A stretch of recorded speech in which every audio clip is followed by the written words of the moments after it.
Welcome back to universe classes. स्वागत है आपका यूनिवर्स क्लासेज में। इस वीडियो में हम बात करेंगे यूपी टीटी और फिर यूपी सुपर टेट के लिए हिंदी की चैप्टर वाइज या फिर टॉपिक वाइज प्रैक्टिस सेट की, जो कि हमने कल एक पोल करवाया था जिसमें मैंने पूछा था कि कैसे करवाएं, पहले थ्योरी करवाएं फिर क्वेश्चन या फिर डायरेक्ट जो है चैप्टर वाइज प्रैक्टिस करवाएं। तो मैक्सिमम लोगों का जो ओपिनियन था या फिर जो जवाब था वो था कि चैप्टर वाइज प्रैक्टिस करवाएं। तो हम शुरुआत करते हैं आज के पहले चैप्टर की। पहला चैप्टर मैंने लिया वर्ण से, वर्ण या फिर वर्णमाला जिसे बोल सकते हैं हम लोग। तो इसी के वर्णमाला से हम आज 30 क्वेश्चन कवर करेंगे, जो कि काफ़ी इंपॉर्टेंट क्वेश्चन है और कई बार यहाँ से क्वेश्चन बनता है और काफ़ी छोटे क्वेश्चन बनते हैं जो कि इंपॉर्टेंट होते हैं। चलिए शुरुआत करते हैं पहले क्वेश्चन की। सबसे पहला क्वेश्चन है, यदि आपने हिंदी की तैयारी की है तो आपका इस तरह से टेस्ट हो जाएगा, यदि आपने नहीं की है तो आपका जो है तैयारी हो जाएगा। भाषा की सबसे छोटी इकाई किसे कहते हैं? शब्द, व्यंजन, स्वर या फिर वर्ण? तो जो भाषा की सबसे छोटी इकाई है वो है वर्ण या फिर अक्षर। नेक्स्ट क्वेश्चन, हिंदी वर्णमाला के स्वरों की कुल संख्या कितनी है? हिंदी वर्णमाला में कुल कितने स्वर हैं? 10 हैं, 11 हैं, 12 या फिर 13 हैं। तो हिंदी वर्णमाला में जो स्वर हैं वो 11 माने जाते हैं। अ से लेकर अ, आ, छोटी ई, बड़ी ई, छोटा ऊ, बड़ा ऊ, री, ए, ओ, अंग और अह, यही जो है कितने हैं? 11 हैं। तो इस तरह से नेक्स्ट क्वेश्चन है, हिंदी वर्णमाला में व्यंजनों की संख्या कितनी है? अब इसमें व्यंजन पूछ रहा है। काफ़ी बेसिक क्वेश्चन है और ये जब 0 लेवल से एक लेवल तक के क्वेश्चन बने हैं क्वेश्चन है। हिंदी वर्णमाला में व्यंजनों की संख्या कितनी है? तो कितनी है? ये है 41, यानी कि 41 व्यंजन कुल हैं। नेक्स्ट क्वेश्चन, हिंदी भाषा में मूलतः वर्णों की संख्या कितनी मानी गई है? 50, 51, 52 या फिर 53? तो जो हिंदी वर्णमाला में जो मूलतः वर्ण है उनकी संख्या कितनी है? तो उनकी संख्या है 52, यानी कि 52। नेक्स्ट क्वेश्चन, वर्णमाला किसे कहते हैं? वर्णमाला किसे कहेंगे हम? शब्द समूह को, वर्णों के संकलन को, शब्द गणना को या फिर वर्णों के व्यवस्थित समूह को?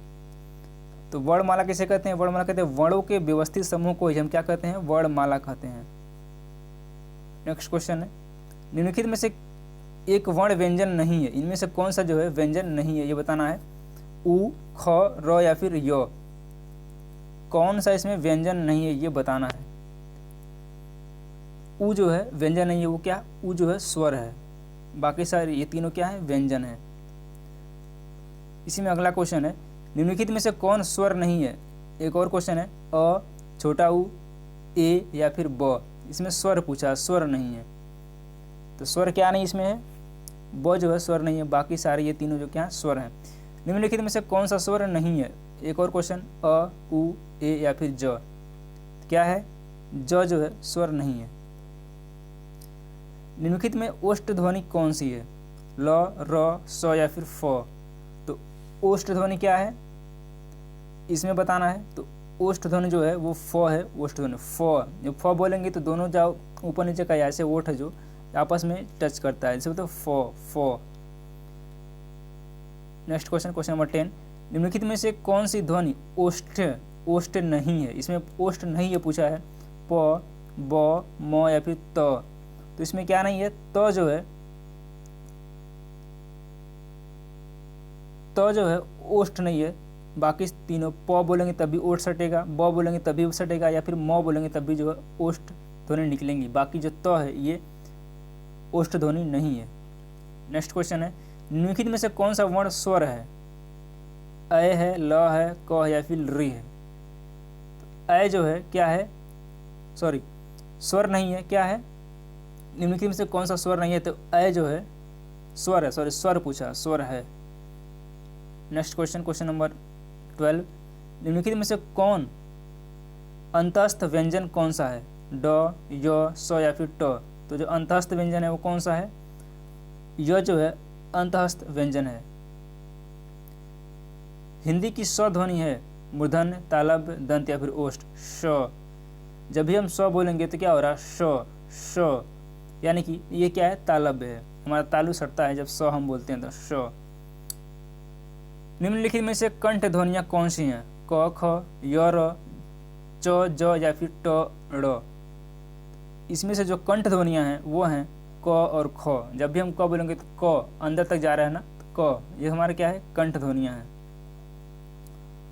ओ और औ किस प्रकार के वर्ण हैं, तालव्य, मूर्धन्य, दंतोष्ठ या फिर कंठोष्ठ। तो जो ओ और औ हैं ये क्या हैं, ये हमारे कंठोष्ठ हैं। निम्नलिखित में अर्धस्वर कहलाता है य, प, र या फिर ल। तो जो ये य है यही हमारा क्या अर्धस्वर कहलाता है। महाप्राण ध्वनियाँ व्यंजन वर्ग में किससे संबंधित हैं, पहला दूसरा, दूसरा तीसरा, दूसरा चौथा या फिर पहला चौथा। तो जो महाप्राण ध्वनियाँ हैं वो कौन सी हैं, तो वो हैं दूसरा और चौथा। Option number C will be right answer. Hindi की मूर्धन्य ध्वनियाँ हैं च, छ, ज, झ, ट, ठ, ड, ढ या फिर प, फ, ब, भ या फिर त, थ, द, ध। तो हिंदी की जो मूर्धन्य ध्वनियाँ हैं वो कौन सी हैं, वो हैं ट, ठ, ड, ढ। Option number B will be right answer of this question. ये देखने में आपको आसान लग रहा होगा, लेकिन जो ये चैप्टर वाइज हमने शुरुआत की है पहले चैप्टर की, जो कि वर्णमाला है, और ये काफ़ी इंपॉर्टेंट क्वेश्चन है, चैप्टर है। यहाँ से 1 से 2 क्वेश्चन आपके टेट में या फिर सुपर टेट में आने की पूरी संभावना है। हिंदी की ब ध्वनि क्या है, इसमें पूछा है। दंत ध्वनि है, ओष्ठ ध्वनि है, वत्स ध्वनि या फिर तालव्य ध्वनि है। तो जो ब है, बोलने में ब क्या हो रहा है, ब जो है ओष्ठ से निकल, यानी कि ओष्ठ सट के ब निकल रहा, तो इसलिए क्या हो जाएगा, ओष्ठ ध्वनि हो जाएगा। निम्नलिखित में दंत ध्वनि है, इसमें पूछा दंत ध्वनि क्या है, क, छ, त या फिर प। 20 का क्या हो जाएगा, त जो है दंत ध्वनि है। निम्नलिखित में से कौन सा स्वर संवृत्त है, आ, औ, ई या फिर ऐ। तो स्वर समृद्ध क्या है, तो जो स्वर समृद्ध है वो है ई, यानी कि छोटी ई। निम्नलिखित ध्वनि में कौन सी दंतोष्ठ है, यानी कि जो दांत और ओष्ठ की सहायता से बोली जाती है उसे क्या बोलते हैं, हम दंतोष्ठ बोलते हैं। थ है, फ है, म है या फिर व है। तो जो हमारा व है ये क्या है, दंतोष्ठ है, दांत और होठ की सहायता से बोली जाती है। नेक्स्ट क्वेश्चन, निम्नलिखित वर्णों में से कौन सा समूह मूर्धन्य ध्वनियों का है, च, छ, ज, झ, ट, ठ, ड, ढ, प, फ, ब, भ या फिर त, थ, द, ध। तो क्या है ये, ऑप्शन नंबर बी यानी ट, ठ, ड, ढ। शायद ये क्वेश्चन रिपीट हो गया है, माफी चाहते हैं। निम्नलिखित में से कौन सा घोष वर्ण है, एक घोष होता है, एक होता है अघोष। इसमें घोष पूछा है ना कि अघोष पूछा है, ख, च, म या फिर छ। तो जो घोष वर्ण है वो है म, म क्या है, घोष है। निम्नलिखित में से नासिक के व्यंजन कौन सा है, श, य, ग या फिर ज। तो जो नासिक व्यंजन है य जब बोलेंगे तो जैसे लगता है कि नाक से आवाज़ आ रही है। य बोल के देखिए, यह जब आप बोलेंगे तो जैसे लगता है कि नाक से आवाज़ आ रही है, यानी कि य। तो इसमें क्या हो जाएगा, option number B will be right answer. अगला क्वेश्चन, ए और ऐ वर्ण क्या कहलाते हैं, नासिक के, मूर्धन्य, ओष्ठ, कंठ, तालव्य क्या कहलाते हैं बताना है। नासिक के है, मूर्धन्य है, ओष्ठ है, फिर कंठ तालव्य है। तो जो हमारा ए और ऐ है ये कहलाता है कंठ तालव्य, ए ऐ ऐसे आता है। निम्नलिखित में से किसे हिंदी की मानक वर्णमाला में स्थान नहीं दिया गया है, ये नहीं दिया गया पूछा है, लृ है, क्री है, श्री है या फिर ड़ है। तो हिंदी की मानक वर्णमाला में स्थान किसको नहीं दिया गया है, तो ये जो है श्री को हिंदी की मानक वर्णमाला में स्थान नहीं दिया गया है। बाकी लृ भी है, क्री भी है या फिर ड़ भी है। क्वेश्चन नंबर 28, श, श, श, ह कौन से व्यंजन कहलाते हैं, तो ये क्या आंसर कहलाते हैं, प्रकंपी व्यंजन, स्पर्शी व्यंजन, स्पर्श व्यंजन या फिर उष्म संघर्षी व्यंजन। तो ये कहलाते हैं उष्म संघर्षी, यानी कि श बोलेंगे तभी लगता है थोड़ा संघर्ष करके बोलना है। श मूर्धन्य से बोलेंगे फिर भी ऐसा लगता है, श, ह, यानी कि इन चारों शब्दों को, चारों वर्णों को बोलने में थोड़ा लगता है कि मुंह में संघर्ष करना पड़ा, इसीलिए इसको बोलते हैं संघर्षी या फिर उष्म व्यंजन। इस तरह से डी बिल्कुल सही जवाब हो जाएगा। नेक्स्ट और सेकंड लास्ट क्वेश्चन, निम्नलिखित शब्दों में से किस शब्द के द्वित्व व्यंजन है, पुनः, इलाहाबाद, दिल्ली या फिर उत्साह। द्वित्व व्यंजन इसमें से कौन सा है, तो ऑप्शन नंबर सी दिल्ली जो है द्वित्व व्यंजन है। लास्ट क्वेश्चन, हिंदी शब्दकोश में छ का क्रम किस वर्ण के बाद आता है? ये इंपॉर्टेंट क्वेश्चन है और हाल ही में अभी यूपी पीसीएस सीसेट में ये क्वेश्चन पूछा गया है। यूपी पीसीएस सीसेट में क्वेश्चन पूछा गया है कि जो है हिंदी शब्दकोश में छ का क्रम किस वर्ण के बाद आता है। बहुत सारे लोगों को इसका आंसर नहीं पता होगा, तो इसका जो राइट आंसर है वो हो जाता है क के बाद क्या आता है? छ, क्योंकि जो छ है वो क और छ से मिलकर बना होता है। सॉरी, जो छ है वो क और छ से मिलकर बना होता है, इसलिए छ का जो क्रम आता है वो क के बाद आता है। वेरी इंपॉर्टेंट क्वेश्चन है, जब पीसीएस में पूछ सकता है तो आने वाले एग्जाम में भी पूछ सकता है। ये क्वेश्चन जो है वेरी इंपॉर्टेंट है। तो इस वीडियो को यहीं तक रखते हैं और उम्मीद करते हैं वीडियो पसंद आ गई। वीडियो पसंद है वीडियो को लाइक करें, चैनल को सब्सक्राइब करें और वीडियो को अधिक से शेयर करें, जिससे कि ये जो है ज़रूरतमंद लोगों तक पहुंच सके। और इसकी यदि आप पीडीएफ चाहते हैं तो डिस्क्रिप्शन में टेलीग्राम का लिंक मिल जाएगा, वहाँ से आप टेलीग्राम को ज्वाइन कर सकते हैं, जहाँ से आप इस पीडीएफ को पा सकते हैं। धन्यवाद। Welcome to universe classes. स्वागत है आपका यूनिवर्स क्लासेस में। तो हम लोग डिस्कस कर रहे हैं यूपी टेट, सुपर टेट और सी टेट के लिए टॉपिक वाइज हिंदी का प्रैक्टिस सेट। ये हमारा प्रैक्टिस सेट नंबर 2 है। यदि आप सिर्फ प्रैक्टिस सेट सॉल्व करते हैं तब भी आप 25+ मार्क्स जो है यूपी टेट में प्राप्त कर सकते हैं। तो चलिए शुरुआत करते हैं आज के सेशन की। उससे पहले आप वीडियो को लाइक कर दें, चैनल को सब्सक्राइब करें। कोई भी सुझाव हो तो आप कमेंट बॉक्स में कमेंट जरूर करें। पहला क्वेश्चन है, आप जो है क्वेश्चन जब अटेम्प्ट कर रहे हैं तो उसको आप अपना आंसर जो है आप सेलेक्ट करें, उसके बाद जो है आप इस बताए गए आंसर को देखें। और यदि आपको इसकी पीडीएफ चाहिए तो डिस्क्रिप्शन में टेलीग्राम का लिंक मिल जाएगा, जहां से आप टेलीग्राम ज्वाइन कर सकते हैं और आप वहां से अपने रिवीजन के लिए जो है पीडीएफ प्राप्त कर सकते हैं। चलिए पहला क्वेश्चन देखते हैं। इससे पहले हम 30 क्वेश्चन डिस्कस किया, यदि आपने उसको नहीं देखा है तो उसको भी डिस्क्रिप्शन में लिंक मिल जाएगा, वहाँ से आप उसको देख सकते हैं। आज हमारा सेशन नंबर 2 है। तो चलिए शुरुआत करते हैं पहले क्वेश्चन की। पहला क्वेश्चन है, छ ध्वनि किस स्वर के अंतर्गत आती है? इससे पहले हमने वीडियो में देखा था कि छ किसके बाद आता है, और इसमें जो इस वीडियो में हमारा क्वेश्चन है, छ ध्वनि किस स्वर के अंतर्गत आती है? मूल स्वर, घोष वर्ण, संयुक्त वर्ण या फिर तालव्य? तो छ किसके अंतर्गत आता है ये बताना है आपको। यदि आप जानते हैं तो बहुत अच्छी बात है, और नहीं जानते हैं तो आप इसको सीख पाएंगे। तो छ ध्वनि है वो संयुक्त वर्ण के अंतर्गत आती है। Option number C will be right answer. Next question है हमारा, निम्नलिखित में से अघोष वर्ण कौन सा है? आप जानते हैं एक होता अघोष, एक होता सघोष। इसमें पूछा गया अघोष। तो अघोष वर्ण के अंतर्गत कौन सा वर्ण इसमें है? ब, ज, ह या फिर श? तो अघोष के अंतर्गत जो है वो है श, यानी कि छोटा सा अघोष के अंतर्गत आता है। हिंदी वर्णमाला में ऊष्म व्यंजन कौन से हैं? हिंदी वर्णमाला में ऊष्म व्यंजन कौन कौन से हैं? श, श, ह, त, थ, द, ध, ट, ठ, ड या फिर ढ, च, छ, ज या फिर झ। तो जो ऊष्म व्यंजन के अंतर्गत आते हैं वो आते हैं ऑप्शन नंबर ए, श, श, स और ह, यानी कि बड़ा स, मूर्धन्य स, इसको बोलते हैं मूर्धन्य स, इसको छोटा सा या फिर ह। तो ऑप्शन नंबर ए बिल्कुल ठीक आंसर है।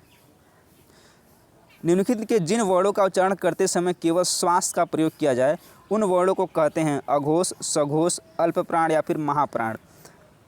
तो क्या कहते हैं इसको? तो इसको बोलते हैं हम लोग अघोष, यानी कि सिर्फ सांस का जब प्रयोग करते हैं तो इसको अघोष बोलते हैं। अगला क्वेश्चन है, य, र, ल, व व्यंजनों को कहते हैं स्पर्श व्यंजन, अंतस्थ व्यंजन, ऊष्म व्यंजन या फिर डी उपयुक्त में से कोई नहीं? तो इसको बोलते हैं, ये कौन सा व्यंजन है? तो ये हमारा है अंतस्थ व्यंजन। Option number B will be right answer. निम्नलिखित में से ओष्ठ ध्वनि नहीं है च में, प में, भ में या फिर म में? तो ओष्ठ ध्वनि कौन सी नहीं है? आप इसको बोल के भी जान सकते हैं। तो ओष्ठ ध्वनि क्या है? च नहीं है। च में जब हम च बोलते हैं तो उसमें हम ओठ का प्रयोग नहीं करते हैं। च यानी कि च में जो है ओष्ठ ध्वनि नहीं है। बाकी प बोलेंगे तब भी ओठ सटेगा दोनों नीचे ऊपर का, भ बोलेंगे तब भी और म बोलेंगे तब भी, जो कि च बोलेंगे तो ओठ का प्रयोग इसमें नहीं होता है। नेक्स्ट क्वेश्चन है, निम्नलिखित में से उच्चारण के स्थान के आधार पर मूर्धन्य व्यंजन बताइए। ग, ध, ज, झ या फिर ड, ढ, प, फ? इसमें मूर्धन्य व्यंजन बताना है। तो जो मूर्धन्य व्यंजन हो जाएगा वो हो जाएगा आपका ऑप्शन नंबर सी, ड और ढ। निम्नलिखित में से अल्प प्राण वर्ण कौन से हैं? इसके पहले हम देखा था अल्प प्राण इसमें पूछा गया है। अल्प प्राण कौन से हैं? अ, आ, क, ग, थ, ध या फिर प और भ? तो जो अल्प प्राण है वो हैं क और ग अल्प प्राण है। निम्नलिखित में से बताइए कि नवीन विकसित ध्वनियाँ कौन सी हैं? ख, ग, उ और बड़ा उ, ए और औ, या फिर स और श। तो कौन सा है? ऑप्शन नंबर ए, ख और ग जो है नवीन विकसित ध्वनियाँ हैं। भाषा की सार्थक लघुत्तम इकाई कौन सी है? शब्द, पद, ध्वनि या फिर वाक्य। यदि आपने इसको पढ़ा है तो आप इसको डेफिनेटली कर जाएंगे, यदि आपने नहीं पढ़ा है तो आप इसको सीख जाएंगे। कौन सी है? तो ये है ध्वनि। भाषा की सार्थक लघुत्तम इकाई जिसे बोलते हैं वो है ध्वनि। निम्नलिखित में से कौन सा व्यंजन अल्प प्राण है? ख, थ, च या फिर फ। तो अल्प प्राण जो है ऑप्शन नंबर सी जो है अल्प प्राण यानी कि च हमारा अल्प प्राण व्यंजन है। निम्नलिखित में से कंठ ध्वनियाँ कौन सी हैं? ख, क, ख, कंठ। ऐसी ध्वनियाँ जिसको हम कंठ का प्रयोग करके बोलते हैं या फिर उच्चारण करते हैं उसको बोलते हैं हम लोग कंठ ध्वनियाँ। तो कंठ ध्वनियाँ कौन सी है दोस्त? यानी कि क और ख जो है कंठ ध्वनियाँ हैं। निम्नलिखित में से कौन सा पश्च स्वर है? आ, ब, ज या फिर ढ। पश्च स्वर। तो जो पश्च स्वर है वो है हमारा ऑप्शन नंबर ए, आ। एक सूचना बताना चाहता हूँ मैं, हिंदी की डेली प्रैक्टिस सेट 9 बजे होती है सुबह में, और आज जो है एक शाम में आएगी। उसके बाद जो है कल से सुबह 9 बजे हिंदी की, और शाम को जो है 9 बजे जो आएगी आपका एनवायरनमेंट की, चैप्टर वाइज, और फिर जो है या फिर इसको टॉपिक वाइज बोल सकते हैं। तो आप जो है इसको ज़रूर ज्वाइन करें, और ये आपके लिए काफ़ी इंपॉर्टेंट है। आधुनिक व्याकरण की दृष्टि से व वर्ण का वैशिष्ट क्या है? इसे पूछा व वर्ण का वैशिष्ट क्या है, आइए बताते हैं। ये इंपॉर्टेंट क्वेश्चन है आपके सुपर टेट, सी टेट, जितने भी टेट होते हैं उन सभी के लिए। आधुनिक व्याकरण की दृष्टि से ब वर्ण का वैशिष्ट क्या है? ओष्ठ, स्पर्श, अल्पप्राण, अघोष। इसमें पूछा है कि ब कहाँ कहाँ यूज होता है। तो जो ब होता है वो आता है हमारा द्रोष्ठ, स्पर्श, अल्पप्राण, घोष और निरनुनासिक, इसके अंतर्गत आता है। काफ़ी इंपॉर्टेंट क्वेश्चन है, आप जो है इसको आने वाले एग्जाम के लिए ध्यान रखिएगा। निम्नलिखित में से कौन सा वर्ण उच्चारण की दृष्टि से दंत नहीं है? यानी कि जिसका प्रयोग हम दांत का जिसका उच्चारण हम दांत का यूज़ करके नहीं करते हैं, उसे पूछा गया है। त, न, द या फिर ट। तो जो हो जाएगा ऑप्शन नंबर डी, ट। जब हम बोलेंगे तो उसमें दांत का प्रयोग नहीं करेंगे। ट तब बोलेंगे त, न, द होगा, लेकिन ट में नहीं होगा। छ वर्ण किसके योग से बनता है? काफ़ी इंपॉर्टेंट क्वेश्चन है। अभी इस तरह के क्वेश्चन आते हैं, अभी हाल ही में पीसीएस का एग्जाम हुआ है, उसमें पूछा गया था कि छ वर्ण हो वो किसके बाद आता है, और इसमें पूछा है छ वर्ण किसके योग से बनता है? क, श, क, छ या फिर क, छ या फिर क और श। तो जो छ वर्ण है वो बनता है क और मूर्धन श से। ध्यान रखिए कि आने वाले एग्जाम के लिए भी क्वेश्चन पूछ सकता है ग्रामर पोर्शन में। स्वर ध्वनि के प्रकार हैं? दीर्घ, प्लुत, ह्रस्व या फिर ये तीनों। जो स्वर ध्वनि है उन कितने प्रकार होते हैं? दीर्घ स्वर, प्लुत स्वर, ह्रस्व स्वर। तो आपको मालूम होगा इनमें जो है तीनों होते हैं। इनमें से ओ का उच्चारण स्थान कौन सा है? जीभ, मुर्दा, दंत या फिर कंठोष्ठ। तो 49 का हो जाएगा ऑप्शन नंबर डी, कंठोष्ठ। इसका कंठ और ओष्ठ दोनों की सहायता से इसका उच्चारण किया जाता है। च और छ का उच्चारण स्थान कौन सा है? तालु, मुर्दा, ओष्ठ या फिर कंठ। तो ये हो जाता है तालु। निम्नलिखित में कौन सा स्वर संवृत्त है, यानी कि अवृत्ताकार? इसे बोलते हैं संवृत्त मीन्स अवृत्ताकार। आ, औ, ई या फिर अ। ऑप्शन नंबर सी, छोटी ई। निम्नलिखित में से कौन सा ट वर्ण का नहीं है? ट वर्ग का नहीं है। ठ, ड, ड या फिर घ। इंपॉर्टेंट क्वेश्चन है और ये काफ़ी बेसिक है। जो घ है वो ट वर्ण का नहीं है, बाकी जो है ट के बाद ठ आता है, ड, ढ, अण आता है इसमें, लेकिन घ जो है ये क वर्ण का है। स्वध्वनि का उच्चारण स्थान है मूर्धन्य, तालव्य, दंत या फिर ओष्ठ। तो जो स्वध्वनि का उच्चारण स्थान है वो है तालव्य। Option number B will be right answer. निम्नलिखित में से कौन सा व्यंजन पार्श्विक व्यंजन है? श, ल, झ या फिर य। तो जो पार्श्विक व्यंजन है वो आ जाएगा आपका ऑप्शन नंबर बी, ल। प्रत्यय के आधार पर ल किस प्रकार की ध्वनि है? पार्श्विक, उच्छिप्त, प्रकंपित या फिर संघर्षहीन।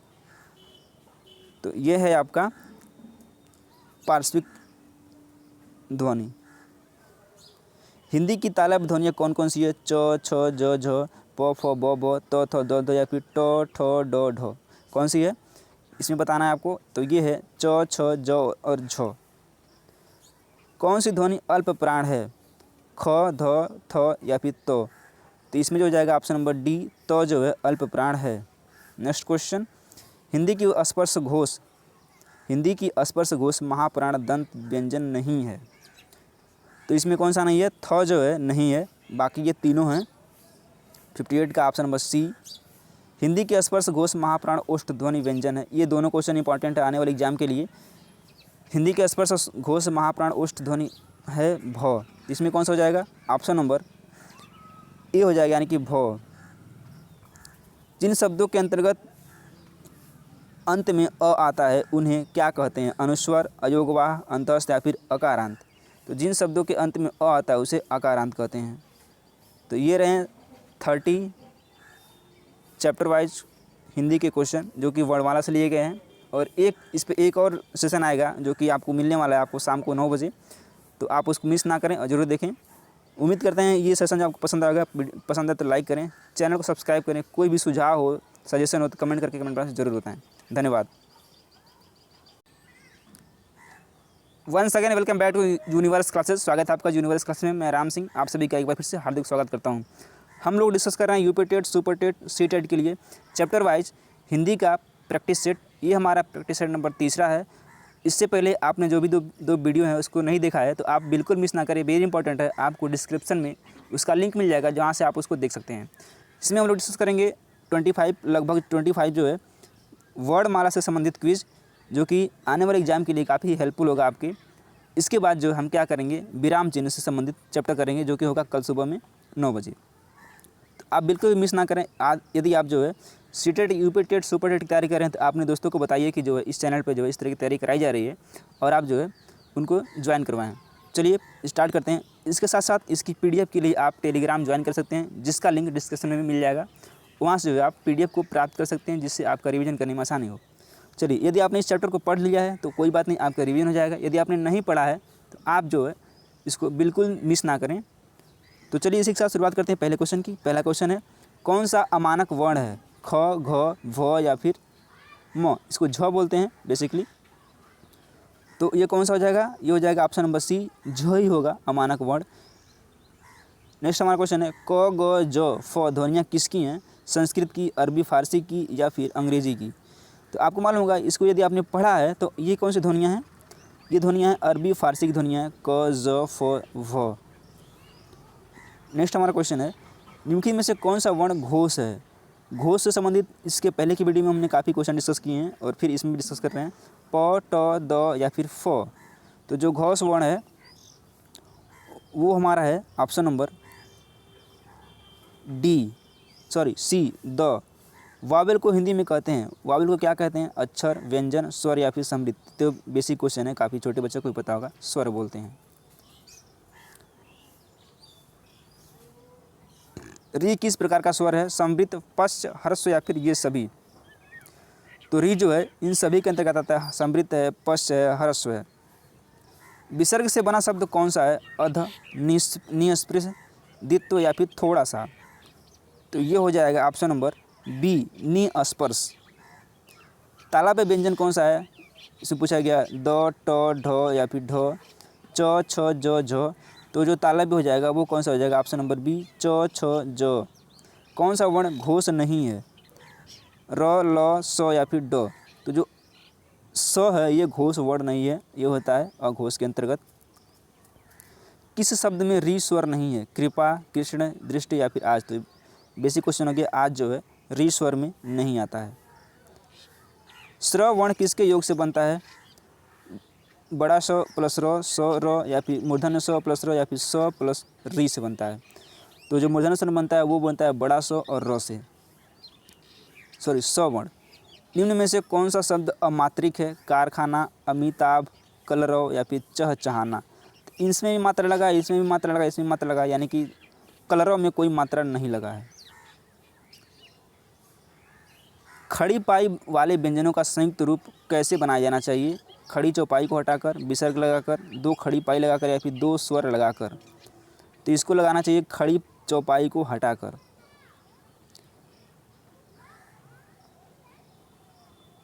हिंदी शब्दकोश के अनुसार संतान, सकल, सचल, सक्षम शब्दों का सही क्रम है। तो ये संतान आएगा, फिर सकल आएगा, सक्षम आएगा, फिर सचल आएगा।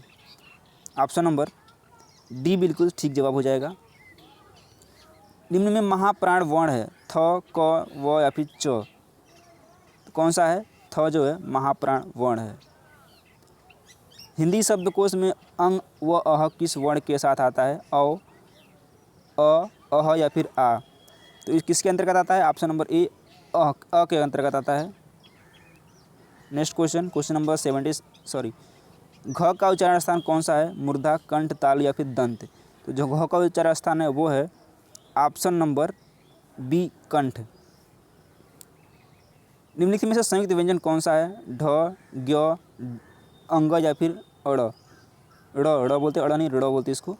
तो ये क्या हो जाएगा? ये हो जाएगा ऑप्शन नंबर बी ज्ञ। ज्ञ वर्ण किन वर्णों के संयोग से बना है? ज प्लस अ, आधा ज प्लस य या फिर ज प्लस ध या फिर ज प्लस न्य। तो ज्ञ किसके अंतर्गत आता है? यह आता है ऑप्शन नंबर बी ज और इ के अंतर्गत। कौन सा वर्ण ओष्ठ नहीं है? ओष्ठ पूछा नहीं है, म, ब, उ या फिर आ। तो आ जो है ओष्ठ व्यंजन, ओष्ठ स्वर नहीं है। 79 का ऑप्शन नंबर डी हो जाएगा आ। अल्प प्राण ध्वनियों का समूह है क, ख, ग, च, छ, च, ज, य या फिर त, द, न, ट, ड, ढ। कौन सा हो जाएगा? यह है ऑप्शन नंबर आपका च, ज और य जो है ध्वनि अल्प प्राण ध्वनि का समूह है। वर्ण शब्द का अर्थ नहीं होता है रंग, आकाश, जात या फिर अक्षर। तो आकाश जो है वर्ण शब्द का अर्थ नहीं होता है, बाकी ये तीनों होते हैं। 81 का ऑप्शन नंबर बी। कौन सा वर्ण घोष नहीं है? फिर पूछा है घोष, र, त या फिर अ, ड। ऑप्शन नंबर बी हो जाएगा त। सेकेंड लास्ट क्वेश्चन इस वीडियो सेशन का, निम्नलिखित में से दंतव्य वर्ण है य, च, त या फिर उ। कौन सा है? सी हो जाएगा। लास्ट क्वेश्चन इस वीडियो सेशन का, किन ध्वनियों को अनुस्वार कहा जाता है? स्वर के बाद में आने वाली नासिक की ध्वनियाँ, स्वर तंत्र रूप से उच्चारित ध्वनियाँ, स्वर के साथ आने वाली ध्वनियाँ या फिर व्यंजन के बाद में आने वाली ध्वनियाँ। तो ये हो जाएगा ऑप्शन नंबर ए स्वर के बाद आने वाली ध्वनियाँ।